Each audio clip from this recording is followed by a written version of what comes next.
President Rodrigo Duterte warns to suspend the privilege of writ of habeas corpus to fight drugs and terrorism, and it's receiving mixed reactions now. Rex Remitio has more. President Duterte issues a strong warning to deal with the peace and order situation in the country.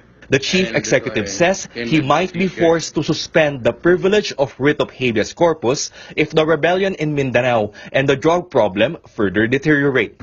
I will declare a suspension of the writ of habeas corpus. Pick-upin ko yan lahat. Dalhin ko dyan sa samal, butasan ko yung samal sa gitna para lumubog. Kasali na sila.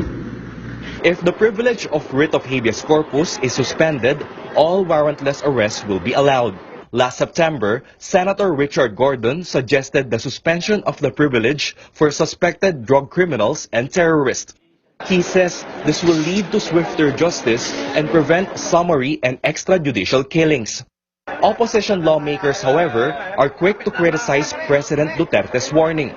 Senator Laila De Lima says there's no actual threat of rebellion and invasion. These are the only instances the Constitution allows for the privilege to be suspended.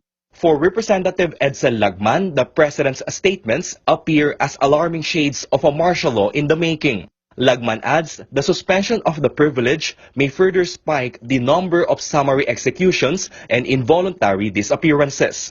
For UST Law Dean Nilo Divina, it's the President's choice and the Supreme Court can intervene if in case there's grave abuse of discretion. Kung halimbawa nagkamali sa kanyang pananaw, sa kanyang discretion, ang ating Korte Suprema pwedeng mag-intervene pag mayroong petition na file, no, para ma-set aside to. Divina adds the suspension of the privilege has no basis as the armed forces alone can contain the drug and rebellion problems. The Presidential Communications Office, meanwhile, did not elaborate on the details of the President's warning. Secretary Martin Andanar says it's still an idea just floated by the President. The President, though, assures he will not declare martial law since he doesn't want to stay longer in power. Rex Remitio, CNN, Philippines.